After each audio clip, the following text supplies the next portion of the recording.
tools and mirrors and all. And I keep seeing myself in different poses. But we're going to talk about Tarasoff implication. My own feeling is if you have any questions about anything that was said this morning, we can talk about it. I don't need to limit it to that. Most people would like to, I think, focus on dangerousness, duty to warn, duty to protect, that sort of thing. Issues of confidentiality, sort of thing like that. Any questions that anybody might have? So, I have a practical question worth about $20,000 a year. all right. I work in a place where I'm insulated from most of this stuff. You were talking this morning about the problems of discharging patients by yourself without a judge, and sometimes you get in trouble. And then people were talking about managed care and people running out of insurance. I don't work in a private hospital. If I did, I would get to enjoy all these things, and I would also get more money. But as I listened to you, I got scared. I really began to wonder, I'm really safe from all this stuff, and I wonder if it's not maybe worth $20,000 a year. You mean to work in a safe environment to make less money and not worry about it? Yes. To probably sleep better than we do, relax better. Yeah, the question is, should you be in a, or could you? I think it depends on your own personality. Some of us want to make as much money as we can, take some risk. You know, there are two kinds of psychiatrists out there, and I've written about it in a book that's coming out. One is psychiatrists like us, wants to play it safe, buy the book, see the patients, and follow the standard of care. There are a group of psychiatrists that are out there, mental health people, who see, who see the risky patients, those that we've all failed with. And they do certain things like use special techniques for behavioral treatment, certain kinds of medications. I had one fellow who gave amphetamines for depression along with antidepressants. He gave narcotics for anxiety. And there's a respectable minority of people who would say that what he did was not malpractice. It was not a malpractice case, it was an ethics case where the licensing board was looking to take his license. The thing that saved this man were his records, his notes. They were the best kept set and legible, comprehensive set of records indicating that nobody ever got addicted. He monitored them very carefully, and none of them complained, and many of them got better. And so, because I'm not an expert on this, I was working for his lawyer, I turned down a Frank Aid or Don Klein or somebody who does psychopharmacology. One of the things that I do is I triage people into the specific areas where I don't have as much expertise, psychopharmacology, geriatrics, child psychiatry, things like that. There's great need for these subspecialists in this area. Because again, I don't think I'm the best person to be in court on these particular areas. The first thing you're asking for, doctor, didn't you testify that you're not an expert in psychopharmacology? This is a psychopharmacology case, you want to get me off the case? I said, well, I'm not as expert as Frank A. or Don Klein or some people who have done the original research like psychoscience, but I'm certainly more expert than anybody up here. That's why you need to get it. And they knew it, and so I wasn't disqualified because I had certain ability that the average intelligent layperson has had. That's all you need to do. So when you ask the question, you want to get into this managed care issue, because I was having lunch with Dr. Hell, who's never had it. We're going to talk about it tomorrow, and we raised a few issues. Let me just say this, because I think it's a very important matter. He said it's a lot more complex than I raised. There are 4 or 5 parties now involved in each of these cases, where the managed care, third-party payers, interested parties, hospitals, their risk benefit people, they all get involved. The point I tried to make this morning was that if you have somebody in the hospital, you're medically responsible, professionally responsible for that patient. If a committee, URC, third-party payers say, you've got to discharge the patient, we won't pay for or authorize the payment for any more than what you're getting. 4 days. You need to have the person stay 10 days. Are we on camera? No. I didn't know you're tape recording these private sessions. Now I can't tell all my good stories. All right, good. Let's hook it in, I guess. The case that happened was, thank you, What happened was that a doctor did discharge the patient because of the pressure put on him by the committee to get this person out of the hospital, or the threat was the doctor would have to pay for the hospital time. And so he discharged the patient was harmed. The patient sued. And he asked me about it, and I said, join the URC as a co-defendant. Well, the URC has immunity. They have what they used to have in Michigan. The parents in Michigan had no authority over their children, their adolescents, but had liability if the adolescents mucked up. All right. In this case, the URC and these other committees have authority but no liability, so that they are immune. Therefore, if they put pressure on you, you have to say to them, I understand your position, but I'm the doctor in charge, and the court's precedent is that I will be held liable if my patient becomes ill or is damaged because of your demands on me. Therefore, I'm going to keep the patient in the hospital because that's my best medical judgment. And if you don't like it, you do what you have to do. Well, of course, if they do what they have to do, they'll say, we're not going to pay for this. Patient has no money, so the hospital will turn to you. And then the courts will say, well, doctor, just wait. Let them come to you for the money. Eventually, they have to come to us to settle the dispute. And we, who have already said to you, you're damned if you send the patient home, cannot now say to you, you're damned if you don't send the patient home. So you, in a sense, are going to win that argument with these third-party payers, community groups, and URCs, and so on, because we still look to you, not to all of these alphabet soup people, for the medical responsibility for the care of the patient. You are responsible. You know practically what is happening in small communities? No. Those particular doctors are out of the list of the preferred physicians. That's right, because they are going to cost these private hospitals money. And so... No, from insurance companies' insurance point of view, they don't want those troublemakers. Well, let's assume that I have private insurance, and you are a doctor in the hospital, and I go to you. How can the insurance company say we're not going to pay you because you're a troublemaker off the list? They owe it to me, not to you. They may deal with that particular situation. I'm telling you, actual situation. This is what's happening. It's true, but I think you have to remember, as I know, if I have insurance, the insurance company owes me, not the doctors, not the hospital. It's my contract with my insurance company.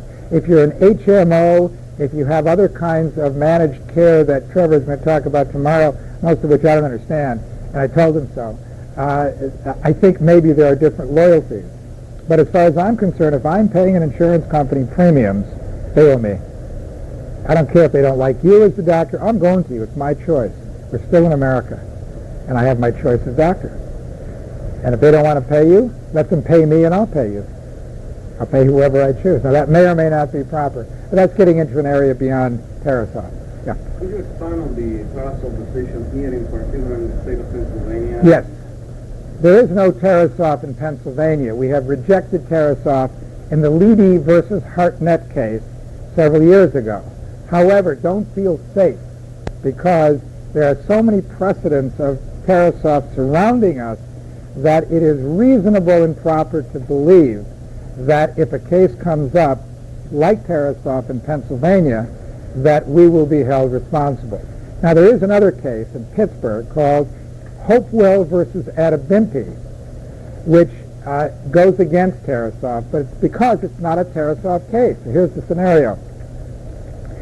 Mrs. Rebecca Hopewell was being treated by Victor Adabimpi, who is a psychiatrist in Pittsburgh. And he's a good psychiatrist, and he means well.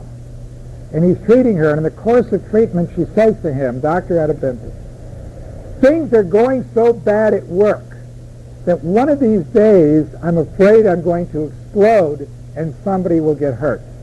No threat, no specific third party, just that comment. Now, what did he do?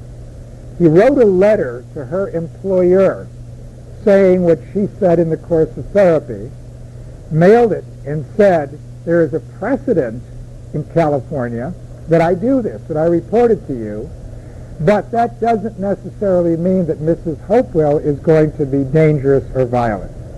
What do you think happened?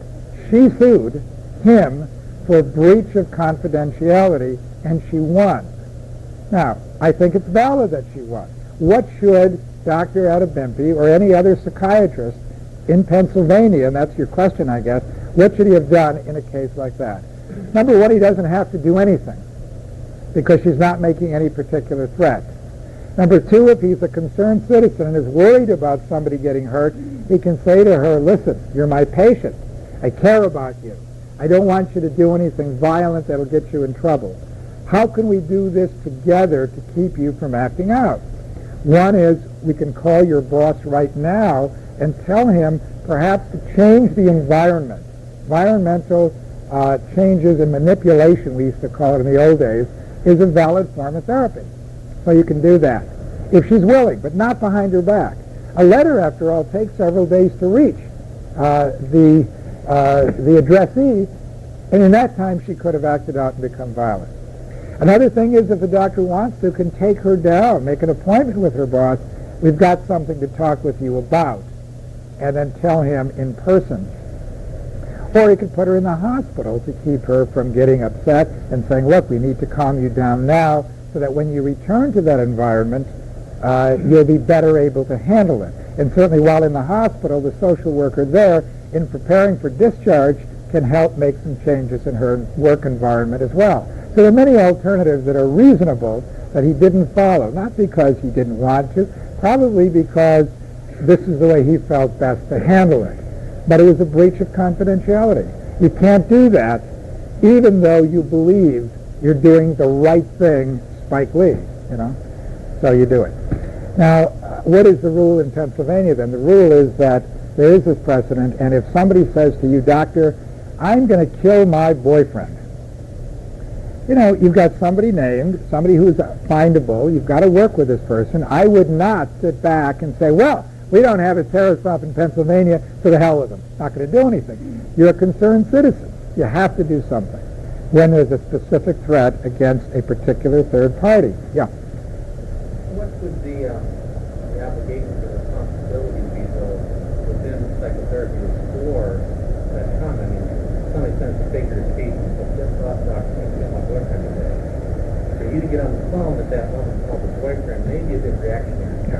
You're absolutely right. I was taking it to the assumption that that had already been done and that you were under the opinion that the person was going to act on it. But you're absolutely right. I went too far. You have to start with, let's explore what you mean by that. And maybe by the end of the session, the patient will tell you that he really didn't mean that or she didn't really mean that, and it was just that they were angry. Now, fantasies, wish fulfillment, delusions, all of these things don't necessarily mean that the person is going to act on his statement or her statement. And I think it's our job as the clinician to determine whether the person means it. I'll give you an example of that. Another psychiatrist and I, when Tarasoff first came out, were asked to go on television and debate the whole Tarasoff issue. The problem was this. Both of us agreed to do it, and I couldn't understand why he was going to take the tack he did. He couldn't understand mine. What the moderator asked me to do was to argue the position that if you believe, as the therapist, that your patient is going to harm a third party, are you obliged to report it or to stop the person from harming the third party? And I said yes. And somehow I believed that he was going to say no. But what the question was that the moderator gave him was a little different. It was, if your patient says that he's going to harm a third party, do you have to stop the patient? That's different because you don't believe that it's going to happen. You haven't taken the steps that you have just indicated. When we touched base and found out that the question asked of each of us was different, and in fact we were going to be on the same side of the issue, the debate was called off because the TV people would look like fools trying to have a debate where we all agreed. Yeah. How about in the case of robbery? Suppose someone tells you they're going to hold up Chase Manhattan Bank tomorrow, and he pretty much means it. Okay, if you believe it, The question was, suppose a case of robbery. Somebody says he's going to hold up Chase Manhattan Bank. Now, you believe it? He told you the plans. Do you let him go ahead and do it? The answer is no, because you know that if he does it, he could be killed, or he could kill somebody else. In property damage in Vermont, somebody raised earlier, is still, this is property damage, but it could lead to a life-threatening situation. Even lawyers are obliged to report that if their clients tell them they're going to do something. A harder question is, suppose a patient tells you, "Doctor, I was in New York yesterday, and some fellow approached me for money, and I got so angry that I hit him, and I kept hitting him, and I think he's dead. Killed him." He's telling you. What do? Do you have to report that? Do you? Suppose you were his lawyer. You don't have to, because he's going to you in confidence. Why do you have to report it, and to whom? He says, "I don't want you telling anybody. I'm telling you this because I want help with my emotional feelings of guilt about believing that I killed somebody." What do? Wouldn't you have a duty to protect those? To protect whom? The people, if he started close with it, He's already killed somebody. They can't be protected any further. have an obligation to society, For what? that you as a person with some sort of religious belief system that you hold in abeyance up to a point. He committed murder. Do you really believe he committed murder? If I were his rabbi or his minister, I would say yes.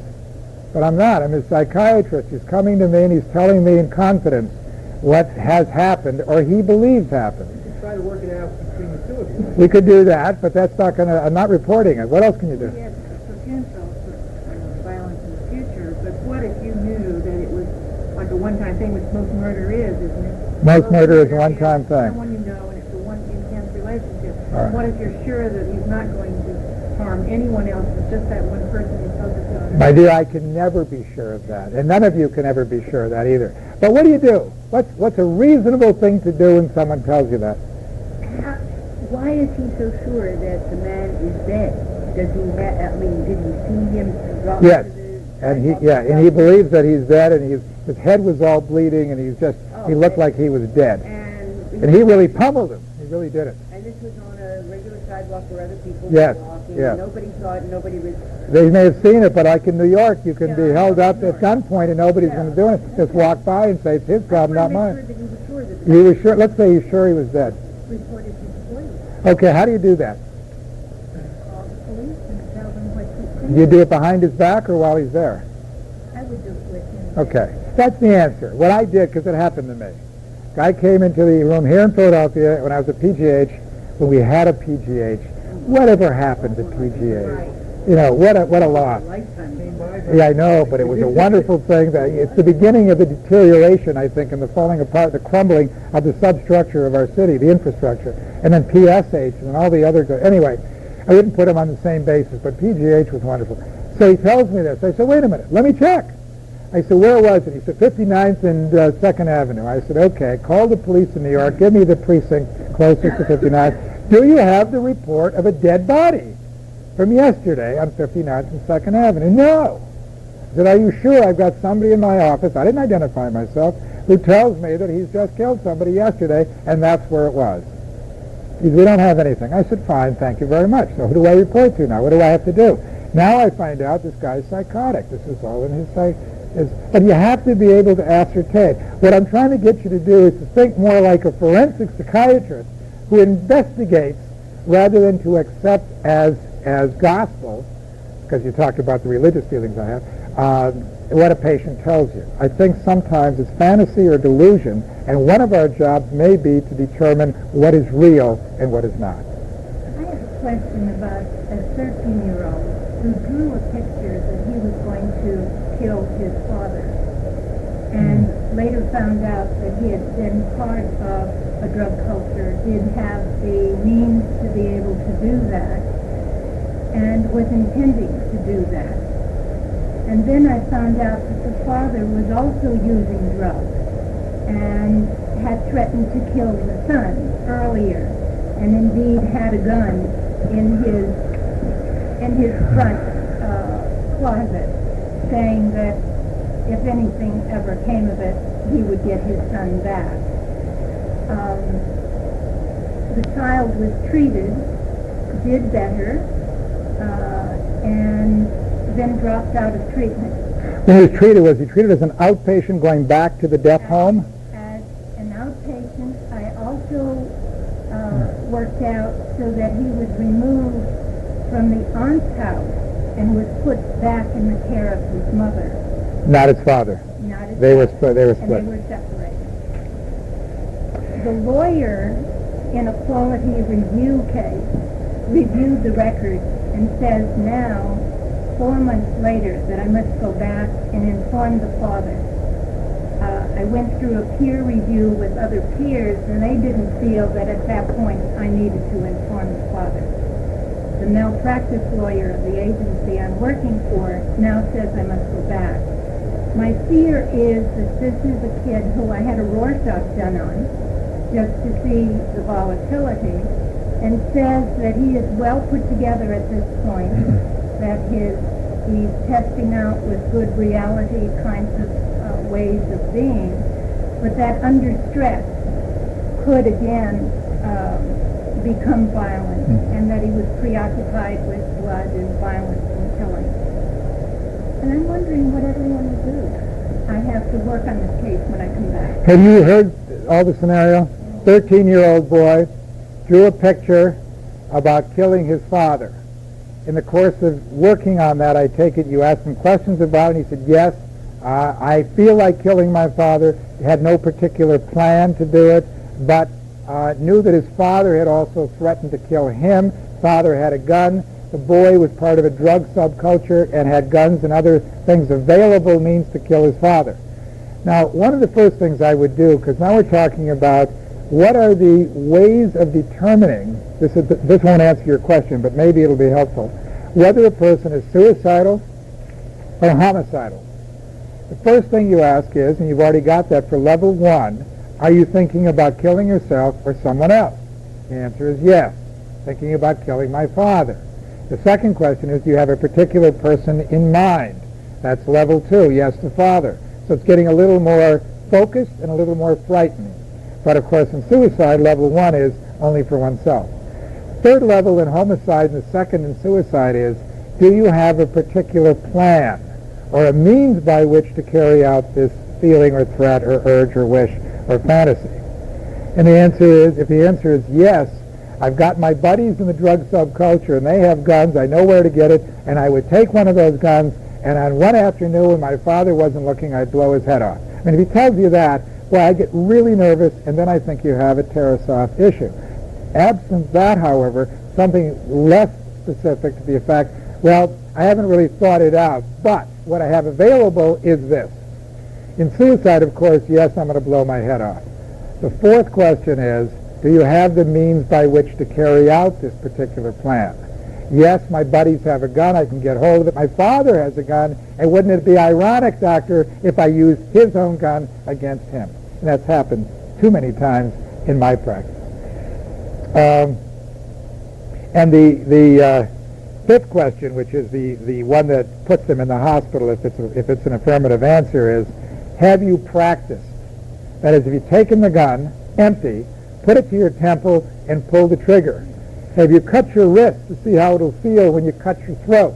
Have you wrapped a noose around your neck, and pulled on it just to see what it's like when you drop it over the beam when you hang yourself? Have you bought a piece of hose to hook it up to your tailpipe, put it in the garage, have you turned the motor on, and just whipped a few whiffs of the carbon monoxide so you know what it's going to be like when you turn it on? Have you turned the gas on and sealed off the practicing? They go in the hospital. No question, for me. That's level 4 or level 5.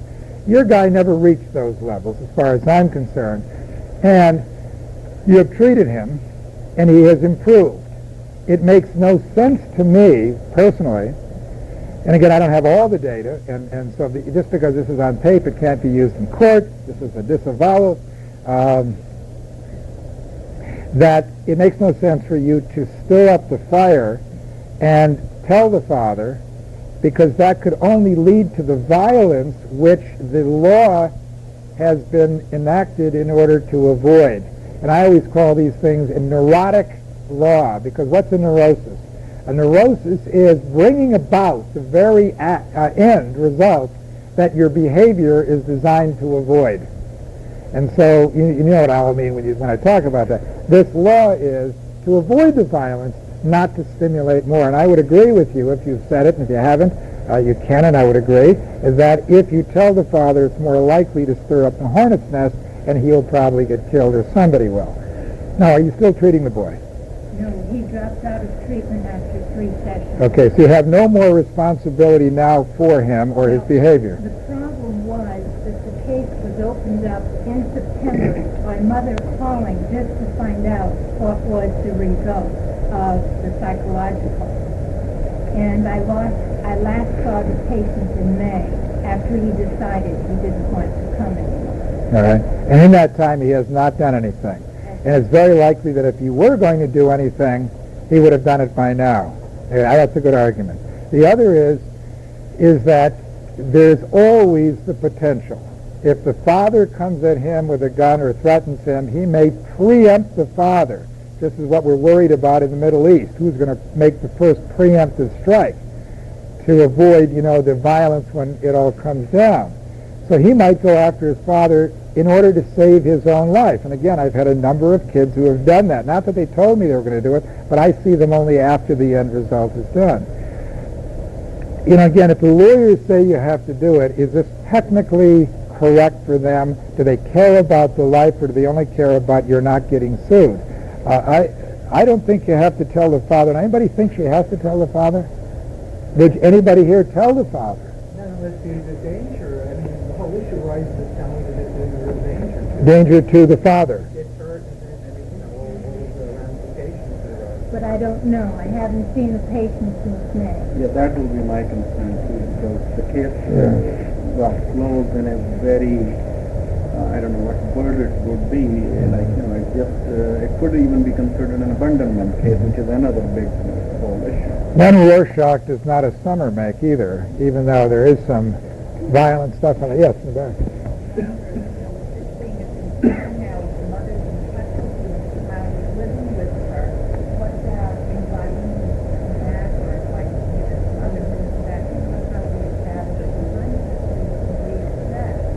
I did ask the mother when she called. The child, I had arranged for the child to go to a summer kind of workshop with the recreation department so that the child had some male to be able to bond with. And he had a very wonderful summer. He went on to school in a new school that he wanted to go in the fall. And he has begun skipping school. And as he begins to skip school, he usually gets into the drug culture. I asked Mom to bring him back in. And Mom, they are a very disorganized family. Even having the money to bring him back in, they don't have that to bring him back for those kinds of things. We are an agency that is voluntary, and I cannot request them to come back in. Part of my concern when Mom said she didn't want to come back in is if I invite them back in and they really don't want to be in treatment, and I find out that the child is really going to kill his father. One, I don't have the address or the current telephone number of father. And two, if I say to the child, I'm going to have to report this to your father, the child will get the jump on me to be able to find out where the father is located, and he's impulsive. And he has a whole network of other friends that will do the father in for him. Is the boy in touch with the father at all? Not now.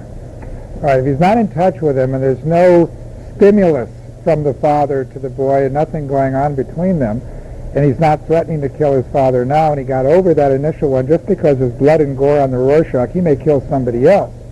Question is, because that's there, should he be locked away forever to avoid him from killing or prevent him from killing anybody else? You can't do that. But of course, there are people who would say you have an obligation if something terrible happens. I think you have to look at this prospectively rather than retrospectively. Nothing has happened. You're giving it a lot of thought. I would certainly put on the record of this boy that you have gotten this advice from the lawyers and you've thought about it, and it's your opinion that if you were to stir up the hornet's nest by telling the father that you're likely to bring about the violence that you want to avoid, and the best way to deal with this is to not talk to the father about it, and the boy has not been making threats, there's no contact with the father, and it's very possible that sometime in the future the boy may kill the father if something horrible happens between the two of them. But that won't be your responsibility. That's something that's gone on long before you ever got involved in this case. If you were still treating the boy, and he was still telling you about how angry he is at the father, how he'd like to kill him, then I think you have a different situation.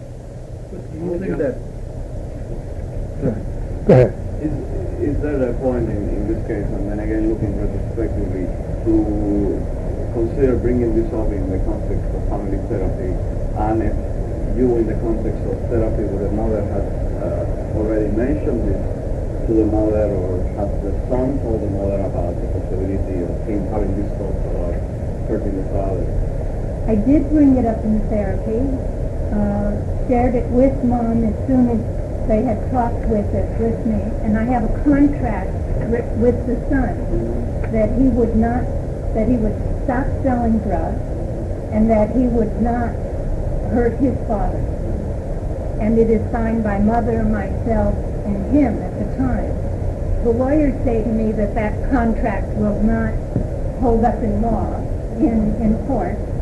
The other things that the lawyer said to me is Mother and son did not want me to contact father in any way to bring him in for family therapy. Again, I'm in an agency that is a voluntary participation kind of agency, so I have to respect that. I hope you charted that you thought about bringing the father in, but the boy and the mother have prohibited you from doing so. That should be on your record. Yes. You said that 4 months, it's been 4 months since you came. What about the case where there was 6 months since released in the hospital? That's a different situation, because you see, here we're talking about Tarasoff, where you've seen the patient and you don't see him now, and there was no specific threat in the Naidu case. It was just that he decided that Putney was ready for discharge, and he made a clinical judgment, put it on the record, and what the court got was a psychiatrist who evaluated the case later and gave the court the ammunition that they used is that psychiatrist believed, though he never saw the person, that he was committable at that time and should have been. What the court didn't say was that there were several psychiatrists on the other side who testified that he was not committable. So, but the court can choose whichever one it wants to believe to support its finding. And they chose the one out of several who did give. Now, if they weren't able to get a psychiatrist to say that he was committable then, they might not have come down with that decision. But I don't think it's the same kind of case, because here there was not a specific threat as I listened to you. He didn't say, I'm going to kill my father. He said, I feel like it at times, I know he's out to get me, and there are times when I feel if he does something wrong, I could kill him. He was angry at him, but he's a 13-year-old kid who is impulsive and has done some self-destructive things as well. You can't lock him up forever. I don't know what else you can do. You couldn't bring the father in at the very beginning, and I think you've done what's reasonable about it, and it would be unreasonable, I think, to contact the father at this point. The lawyer further says that I only have hearsay evidence that the father was selling drugs and has indeed said that he would hurt the son in any kind of way. Where did you have that from? From mother and son. Okay, so it's the Mother son's separated perception. Because of the violence. It's not important that you go out and verify that the son is afraid of his father. If he's afraid, he'll act on his perception, his fears, rather than the reality that his father may not have a gun. So that I think you have to deal with what you have. And, I'm not going to say you're not going to be sued, but if it comes to that, hopefully you'll get good representation and good expert witness who will come in, evaluate the whole thing, and say you did perfectly reasonably well. Yes, ma'am.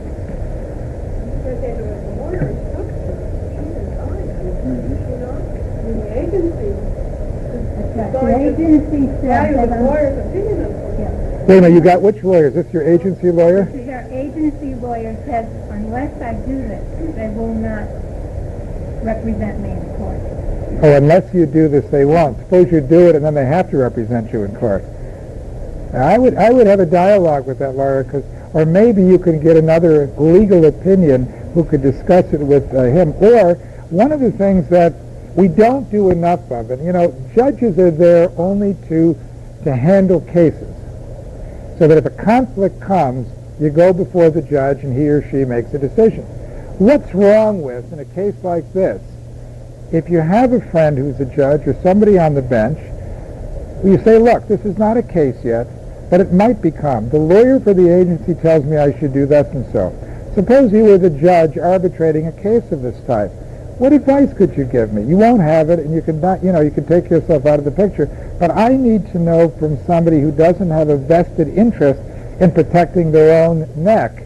I need to know what's right and what's not, and see what he says. Maybe have a conference, just off the record, so that the lawyer and the judge or another attorney you can bring in, just so you can get them in a dialogue. Because what's happening is your lawyer is obviously giving you legal advice to protect, not you, his client, who is the agency.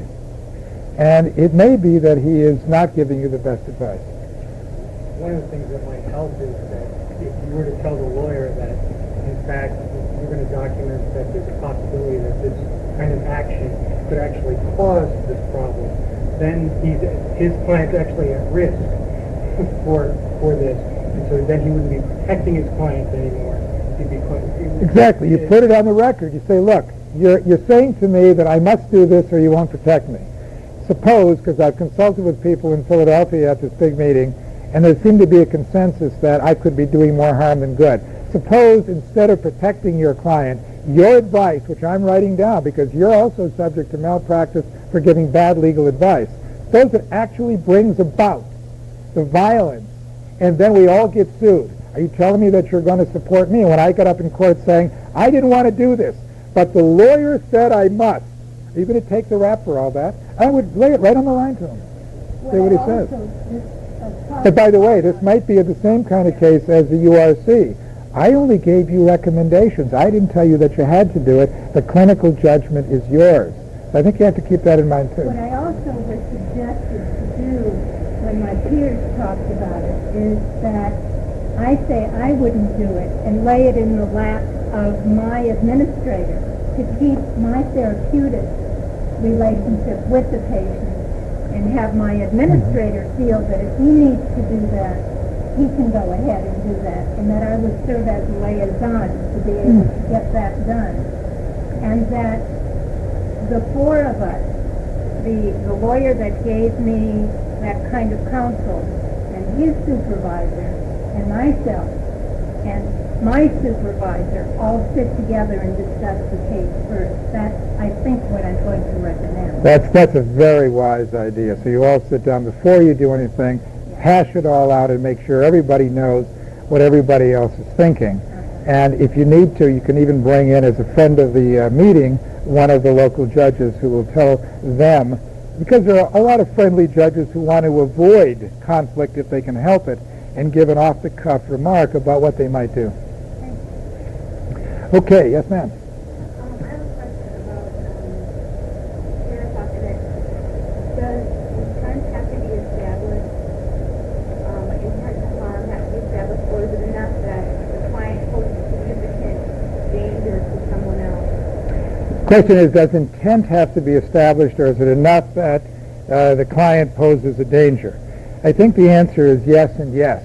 I think intent should be believed by the therapist before going off and doing anything, because I have to believe, for example, if you're the patient, you tell me you're going to harm someone, I have to believe that you really intend to do it. You're not just spouting off at the mouth. But if you might be more fantasizing, but I know you as a person so that you have poor impulse control, you have psychotic thinking, and your controls are not very good, then I might have to step in, even though I'm not sure about your intent, because your ability to control yourself is impaired. I just want to follow that up by giving an example of a case where this is probably stretching you a bit, but if I have a client who drinks heavily and who says, I'm going to go out on a date with this woman, but I'm going to have to get trashed before I go out with her because I can't do the situation otherwise. So the intent is victim to establish that this woman, and that he's going to be driving in a car, and that I know that he's going to be angry when he's driving with this particular woman in the car, and that he's posing a threat. Okay, let me ask you the question. Let me ask you a reasonable question. Suppose I am the patient and you're my date that I have to get trashed for. And you see me when I pick you up, and you're a reasonable person who says to me, I'm not going out with you, or if you want to go out with me, I'm going to drive. Do I have to call you and tell you that, or do you have enough good sense to say, I don't go out with guys who are drunk because I value my life and I know that drinking and driving don't mix? I'm not sure that's really a Tarasoff issue. I think it's more of a commonsensical issue. And the person is not really a patient, he's just a drunk. I don't want to say there's a difference, because you didn't say he was psychotic or he had a characterological problem. He just said he's going to go out and drink. I would tell him, look, don't be a fool. If you want to go out, let her drive. I might say some reasonable thing like that without putting both of you in jeopardy, but I don't think I have to call you and warn you about that. Has to do with kind of the specificity of the dependent victim, because in some cases the victim doesn't have to necessarily be identified, or that this person might pose a threat to society, to unnamed people. Well, let me raise an even larger question that's much more complicated than yours, and that is, suppose your patient, instead of getting drunk, tells you he's HIV positive, and he wants to date this woman, but he's not going to tell her. He knows he's going to have sex with her, and it doesn't matter. Now, do I have to call the woman, or are women today sophisticated enough to know you don't have sex with somebody without a condom? I mean, I don't know. What are the reasonable things that people do to protect themselves from these kinds of dangers? Do we have to be the great father for everybody in the community? The judges are seeming to say so, but I got to resist that, because I have to think that people have common sense. I've got 3 daughters, two of whom are still dating, and they all know they've got to use. I mean, that's just the way it is. And I don't even question it. I don't tell them, because they tell me now. They know more about this than I do. But the real issue of AIDS is a very, very important consideration, and that is, if you have somebody with active AIDS, do you have to protect the community? If you know he's going to go and they don't use condoms, do you warn the women or woman that he is sleeping with? Yeah. Yeah, I was going to bring up that almost exact question at the seminar on the HIV, because I work at a federal prison, and we have a guy who is HIV positive that's going to be released in the spring, and we also have a policy that when we find out that they're HIV positive, then there's a procedure for informing. The lab technician brings them in and informs them and gives them basically kind of information about educating them in essence. And after they meet with that, I'm the chief medical officer, and they come in, and then I talk with them and to see if they will go through medical treatment, and they can tell me then or later if they want to. Then after that, I send them over to the chief psychologist, who then basically is supposed to assess if that person is so agitated they can't be back on the population at that time. And all this is done within about an hour. Well, after we informed this young man, we decided we were going to do individual therapy with him. In addition to this, I don't speak an ounce of Spanish, and he speaks very little English. So there was an issue about doing therapy with someone who definitely needed it, and he was also asking for it. And of course you have the administration who's telling you that I'm not going to transfer this inmate to a facility where there is Spanish-speaking mental health professionals. They're not going to. They're not going to. Do they have a good reason why not? Because their goal is to increase the population of that facility. And right now... by procreation. How can you want to increase it? I thought our jails were so overpopulated. It's amazing. I use that argument to keep people out of prison. Why do you want to add to the burden of the correctional system? Can I ask you where it is? Can't tell you why. Can I ask you where it is? Yes, it's Ferriton, New Jersey. Yeah. Oh, okay, that's where it is. And that's what it's called, the federal? Yeah, FBI Ferriton. Is that a minimal security prison? Yes, level 3.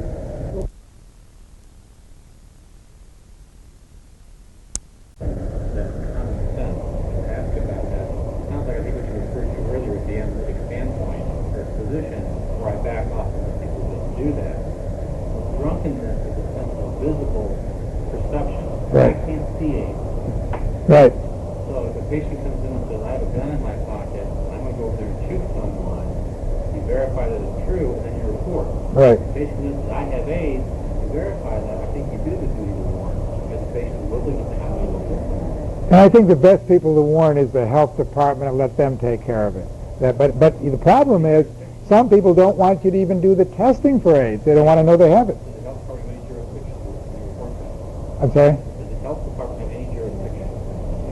Of the jurisdiction in which you're in. You call up and say Tim Smith or Yeah. has AIDS. Do they have any jurisdiction to intervene within the patient? They can contact the health department wherever the person lives. Does the health department have any jurisdiction? You mean to do anything? It I doesn't don't know. matter. Probably not. That's not Versus my patient tells me I'm going to go sleep with Bob tonight. Yeah. I think we have an obligation to let Bob know. Okay, suppose the patient says, I don't want you to tell Bob. I think we have an obligation to tell the patient. Just like Then you say to the patient, look, this is the way I would do it. Look, I'm going to have to do it. The law says I must. I don't want to do it behind your back. Let's tell them together. It'll be therapeutic for you and helpful, and maybe it'll even cement your relationship. Who knows? Because, you know, if you sleep with him and he gets AIDS and he finds out you had it, he's going to kill you. It's going to be a problem. Let's deal with it maturely. And after all, why are you coming to me? So I can help you act out? I can't do that. I care enough about you and about Bob. I had a 13-year-old, this was in an agency before where I am now, who was acting out. This was a hospital, a psychiatric unit of a hospital. She was HIV positive. She was diagnosed, went out into the community, and she dances nude. She's 13 again, dances nude in the area and then services her customers. Went to her boyfriend's house and was raped by two of her boyfriend's friends and also had sex with her boyfriend. Was then picked up by the police because she was 13 years old. This happened, she went over the state line from D.C. In D.C. you are not allowed to share that information with the police. She was in Maryland. Maryland has a law that you must tell the police. Yeah. And You meaning the agency? anybody, Not the patient police, herself. firemen, everyone has to share information. D.C. says you cannot share that particular information. And the patient, I tried to get corporation counsel because the patient was part of the mental health system to be able to pick up this patient who was a minor. And the patient is still out on the street. Now, Query. Do the men who rape this girl when they get AIDS, can they sue her for giving them AIDS?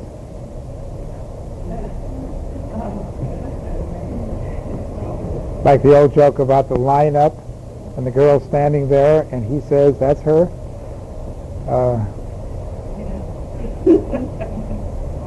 Let's see, who hasn't talked? The man in the mustache. In relation to Tarasoff, if you have someone who makes a clear threat, I'm going to go home tonight and kill my neighbor, you obviously, this is what we're saying, follows the duty to warn the victim.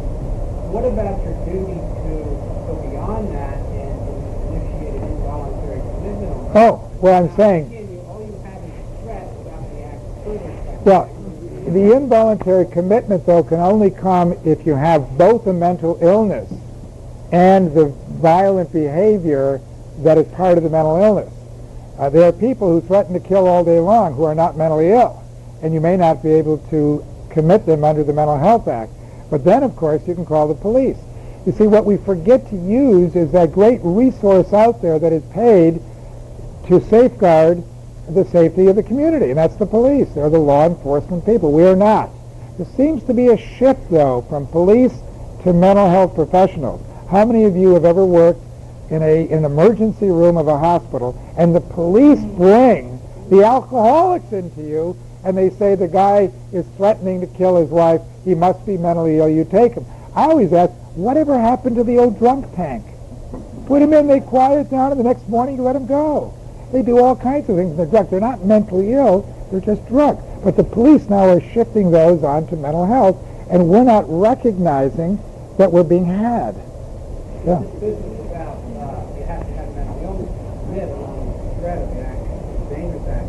There's a saying that I've often heard, that the definition of a mental health psychiatric psychiatric mind as someone who's seen a mental health okay, it's facetious, but in actuality, it's often, the Well, public operates is the best example. As soon as they know that this individual has had contact with someone in mental health or psychiatry, automatically the assumption is made that they must have some sort of psychiatric. You're right, but it's a false assumption that we can easily demystify, and I think it goes back to the other problem that we saw with the definition of competency. One of the definitions was the patient is competent if she agrees to do what I want her to do. Now we found out from Dick Lonsdorf this morning that under the Zinnerman case that's no longer viable. And so just because somebody saw a mental health professional doesn't mean that person is mentally ill or a mental health candidate. And I think that we have to educate people to that. And usually you can do that if you have a good working relationship with police.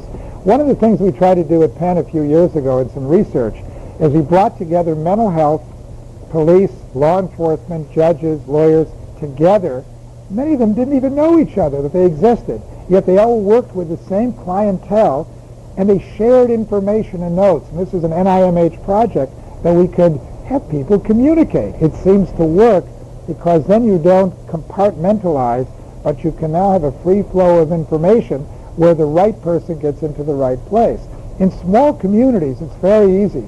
And what I did up in Norristown, when they're having a problem about the hospital examining some of the people going into the hospital or to the jail, the doctors wouldn't go to the jail, and they couldn't bring the people from the jail into the hospital for examination of competency or criminal responsibility. So when I was their consultant, before Dick is now, I said to the judges, I sat down with them, I said, how about if we do our examinations in your conference room when you're not using it? And we report directly to you, there's no middleman, and we have this free flow of information exchange. They loved it. I said, we'll meet once a month for a while, then every 3 months, and you can tell us what we're doing wrong, if we can have that same privilege of telling you what we think you're doing wrong. People are so intimidated, though, by judges. They don't want to talk with them as human beings. They need our input. They need our advice. We need theirs.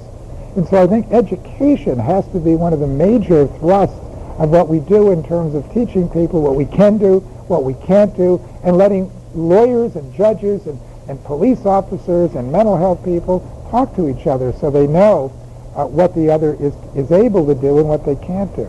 Now, it sounds simple, but it's really not. Yes, madam. I'm sorry?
I personally, the question is about adolescents carrying knives and the parents supporting that to defend themselves. I take it you work in the inner city, or not? All right. Suburban, they need to defend themselves there too.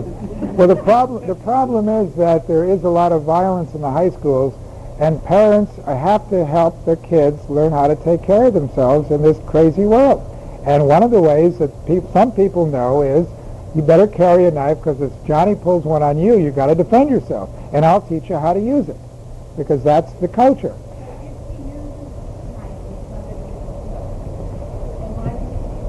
Are you? I don't think so because you dare to help or try to help people whose cultural norm is to carry knives, and then they use it and somebody gets hurt. They're not using it because they're mentally ill. They're not using it because they threatened to hurt someone. You happen to know it. You tried to get it away from them, but you've written in the chart, I discussed this with the mother, and she has supported the boy keeping the knife, knowing he would only use it to defend himself. I can't enforce taking it away. The only pressure I could exert is to stop treating him, and that wouldn't be very productive. So I treat him within the limits that he is not going to use it offensively, but only defensively with the permission of his mother and father, because they're the ones who will sue you later on, and if they gave permission, it's right in the records. But make sure your records are contemporaneous and up to date. I can tell you a horrendous story. Let me do this. I took my students who are fellows in psychiatry and psychology several years ago to family court in Philadelphia. And the judges there are overworked. They had 30 cases, I think, in a morning. And the judge would get the mother's help because he'd be dealing with these 11, 12, 13, 14-year-old kids who are always in some violent trouble. And he'd say, now listen, Johnny, when you go home, your mother is my agent. She's my help. And when you go home, you listen to her, you mind her, because if you don't, it'll be like you're disobeying the court. Do you understand? The mother would be standing right next to Johnny, holding his hand and saying, yes, you listen to me. So he used that. I thought it was a fairly good idea. There was no father in most of these homes. So Johnny comes back to court one day, and we're all sitting there, you know, as young residents in psychiatry, learning forensics, and even I was shocked. And the judge is leafing through, and he says, Johnny, come on up. He says, I see you cut a little girl crossing the street going to school the other day. He says, yes, sir, I did. He said, I see last month you were in front of me, and you cut a young boy going to school crossing the street. He says, Mother, come on up here. He said, Mother, you've got Johnny here now twice in 1 month cutting little kids going across the street. She says, why do you let Johnny carry a knife? And her answer was, because I can't afford to buy him a gun. What are you going to do? How do you deal with that? She would like him to have a gun, but she can't afford it. The judge, I think, fell out of his chair like we all did. But, you know, they were shocked. There was silence. But it's a very poignant story. Can we really envision the terror of these parents for their youngsters in a jungle-like atmosphere where it's kill or be killed? And here we are, you know, middle class, coming from the suburbs, most of us, trying to deal with problems that we really don't understand. That shocked me to the point that I said, what the hell am I doing here? We really need to try to understand different cultural problems, and we don't. We try to, I think, sometimes put our own standards and views and see people through our windows. We can't. They live in a different world. Even the homeless out there, we don't understand their plight. And you hear it from the elderly, a very simple kind of thing. The elderly will say to us, and I'm getting older, but I'm not quite that old, you don't really understand the problems of the aged because you haven't lived in my shoes. I understand yours because I was there once, but you can never understand mine till you get there. And I thought, well, it's a kind of a narrow view, but in a way he's right. I don't know what it's like to be 85 years old waiting to die, and the fears, and so on. You try to help. And even when I was a resident, you know, when I was living in this little hovel, I happened to work at UCLA. We'd see some people from Beverly Hills with a lot of money. They'd go back to their big cars and their big homes, and I'd go back to my little hovel. And I'd say, what the hell can I do to help him?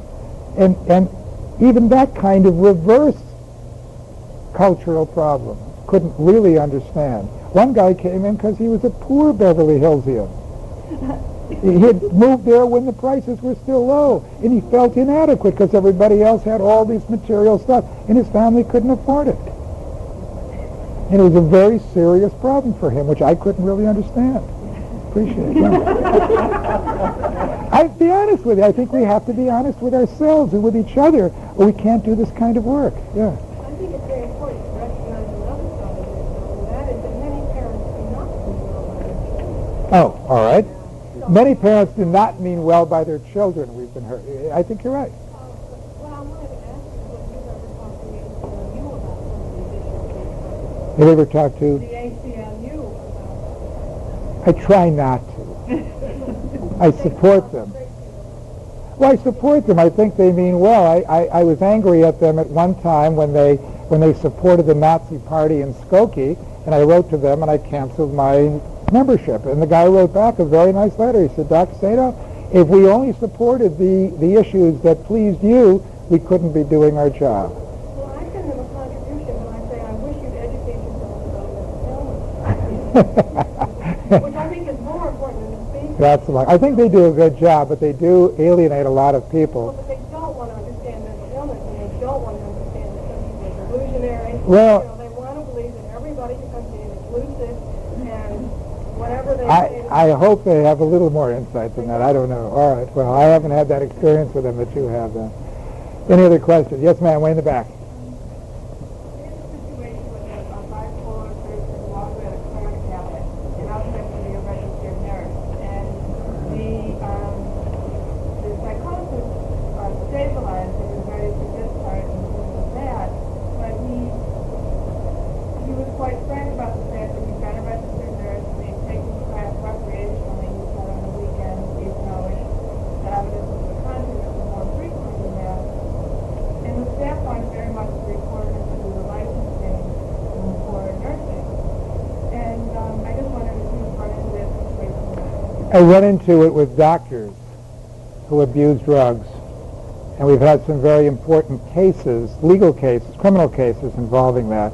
Your question is, this is a registered nurse who was bipolar and abused crack. And by the way, you'll find a high correlation of bipolars, especially doctors and nurses, who medicate themselves because it's available, and they're really not aware that they're bipolar. They just know they feel better when they're not so high or so low, and the drug is available. Did you report, you say? Well, what we ended up doing was putting pressure on him that your contract would go to a rehab program, and the way we left it was that he didn't show up to the rehab program, that they would report him. He was still in the hospital. Yeah. It's difficult to report a colleague or a professional because it means their livelihood, but can they do some harm to people? Let's take a more pedestrian view. Those of you who treat people with neuroleptics, do you report them to the Pennsylvania Bureau of Drivers, for example, whatever they call that, Department of Transportation, PennDOT? You know, there's a ruling that you're supposed to, and yet with alcohol and drugs, the federal rule is you shouldn't, you can't. So that we're sort of caught between, and the compromises, the way I understood it was, PennDOT will send a letter to you asking you to name those people who are on drugs that are incompatible with safe driving. You asked about a driving case. I don't know of any doctor who purposely and voluntarily reports his patient as not being able to drive unless they're having seizures or unless they have other very clear conditions that would be incompatible with driving. What about a multiple personality, one of which is a killing personality behind the wheel? And you report that. How far do you go? How precise can you be? I don't know. These are very real questions, and most doctors I talk to do not report. And yet the law here in Pennsylvania is that you're supposed to if you're giving medication that is incompatible with safe driving. Can I ask you to respond to Dr. Lujan's dilemma on reporting to the health department? Do you think that is sufficient in regard to her situation? Did I avoid doing that? Yes, you did. Purposely, I might say, deliberately, consciously, and with great intent. Because I think you should report. I don't know that it does any good. But we have to have somebody to report to, and just because they are impotent doesn't mean we shouldn't at least report to the proper agency. You may have to go beyond that. But I think the public health people have to know the extent of the illness, of the epidemic. They don't have, the prostitutes are not required to register with the health department, are they? In Pennsylvania? Only to vote? Only to vote? Or to drive? No, it's not going to keep them. No, you can't. You're not going to get anybody to go out there and call all the prostitutes or the pimps or the madams and get them all. The thing that you may have to do is you may have to say to this guy, as long as you are HIV positive, maybe he has AIDS even, and you go out and you threaten to kill these innocent women out there, I can't let you go. Now, Can't do that, he knows You can't keep him. His time will be up, right? He won't go out on probation, though, or parole. He will max out on his sentence. He will max out on his sentence. Okay, is there anybody that you can report to that he is a danger, a time bomb in the community? Can you mark a big A for AIDS on his forehead like they do with the used to do with the adulterers? So that everybody is wary of him. You can't do that, but how can you in some way protect the public? This is a very real public health problem. He be committed on the grounds that he is dangerous to others. If he's mentally ill too, yes. He's not mentally ill, so you can't commit him just because he's dangerous. Yeah. There are a couple of state cases where people like this are being tried for murder because they have an intent to kill somebody, and if they go about it, now just letting him know that and identifying that you're going to warn somebody about this, and that if he were to give somebody else AIDS, he might be tried for it, whether New York is one of the states that do it or not, might be the best that you can do. Just give him some kind of a stop. There's another creative, imaginative, but impractical solution. You have a PI follow him after he gets out. And when he makes a contact, you say, watch him, he's got AIDS. Eventually, maybe he'll stop. The other thing is you can't do much about it unless somebody spits in their eye or makes some kind of a behavior that is dangerous to someone else. If he's identified and then he gives somebody else AIDS and somehow they... If he does that, then he can be arrested for attempted murder. Perhaps. Know that they caught him. It's what? It Takes takes them 10 years till they find out. till they find out they've got it. But sometimes, once they get it, the blood will change within months, and they can find out. You don't know who he got it. You don't know who he got it from. That's right. Is there any policy for following people on a regular basis besides their disease as to what they might have done with themselves during the interim? I don't know if anybody has. The other solution I might have is instead of letting him max out, put him out on parole early and have somebody follow him on parole, because then you have something to hold on to. He declined. Smart guy. Max out. You know, that used to be when I was talking about dangerousness of people and those who are really dangerous. I used to tell the story because there was a case in Missouri where the judge would not let a mental patient go, trying to think of the name of it as we speak, even though the doctors would say, I don't know if he's going to be dangerous. And so the judge said, well, until you can tell me, doctor, I'm going to keep him in the hospital because I don't want to take a chance. And that's a very famous case. And then I would use that as one side, and then I would balance it with your case. Suppose a guy is in the jail for 20 years, and he maxes out for armed robbery. And he says to the warden, as he's leaving the penitentiary after 20 years, he says, thanks, warden, for the $20 in the new suit. He says, I just want you to know that as soon as I leave here, I'm going to kill every son of a bitch who put me in here in the first place. And you know he's going to do it. You know he's dangerous, but he's not mentally ill. Find me a judge who will keep him in either the jail or a hospital, and I'll give you $1 for every judge. And you won't find any. So why are we picking on the mentally ill to keep them confined because they may be dangerous, when we don't do it to those we know are going to be dangerous, who are not mentally ill? When they max out, he's free, because that's our way. You know, in Europe and in the totalitarian countries, they used to say when I would make trips and travel and speak over there, they would say, you sure are free in the United States.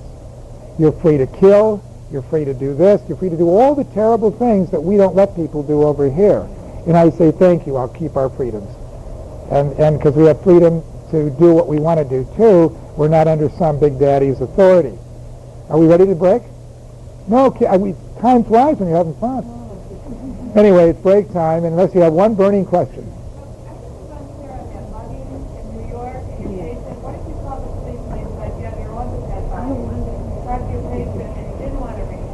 Then I would say, okay, we've got a dead body, you did it, what do you want to do about it?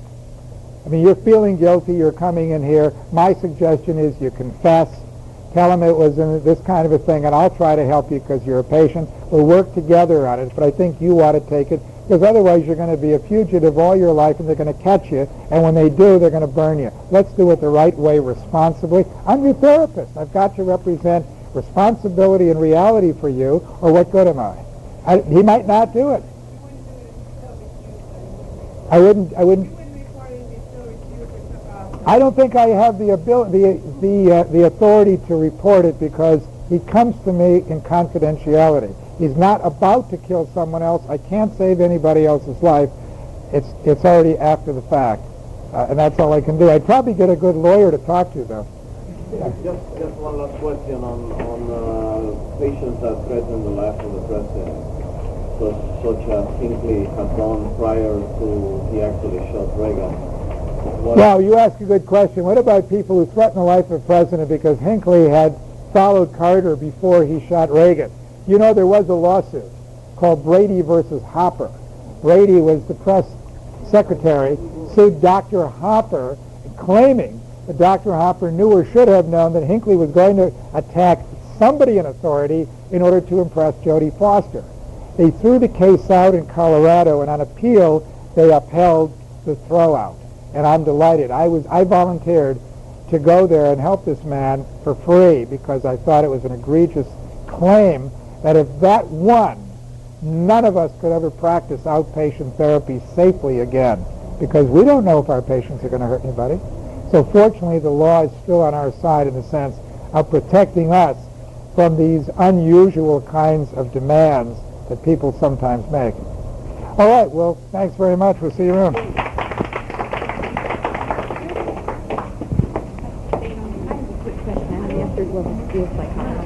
I don't think there are too many from that field.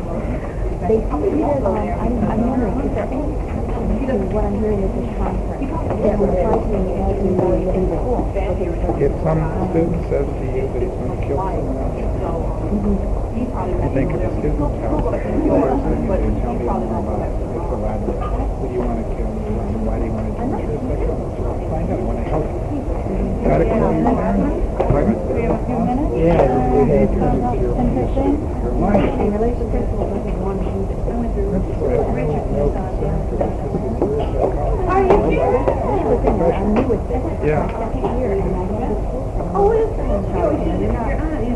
I'm not really operating as So then you say to them, okay, you're the principal, right? Now, if I don't do anything, and this boy goes out and kills who he says he's going to kill, and I have on record that he has said that, they're then going to sue because I didn't warn or try to confine him. And I'm going to say, well, I wanted to, but the principal here in the school system, they said no. They don't understand these things. Again, they can't set the standards for you as a professional. But then I would get the lawyer involved. I would get the school board lawyer and say, okay, look, we've got a problem here.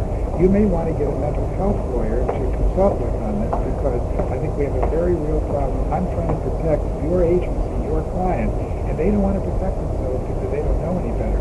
And I know because I've been to conferences and I know what this all means. We've got to do some research on it. And just like the lady from Maryland, I think we've got to kind of put this all together. Let's have a discussion before somebody gets hurt. You have an obligation to protect your client, the school board. They are giving you a naive, foolish response. And don't accept it because we need clarification. If you tell them that it's okay for me to do this, they'll let me do it to protect all of us. What they told me is that if anything happens, and I'm not talking about life or death things, but I'm talking about confidentiality. And they said, if anything happens, we'll back you up. And I said, get that in writing, and they did. But I still think that... You have malpractice insurance? I'm getting it. I have never gotten it. I'm going to get it. You should. And I think still, in a nice, non-challenging way, to educate you, I would say, well, this is the school system. We're here to learn. We're here to teach. Right. They're there. And there's really no reason that anything that applies to these professionals in private practice. When I tell them what the standards are of care in private practice, they say, no, we're exempt. We have local branches. I don't think so. I think you ought to have, I think if their lawyer says that to you, and he puts it in writing, then I'm... Okay, thank you very much.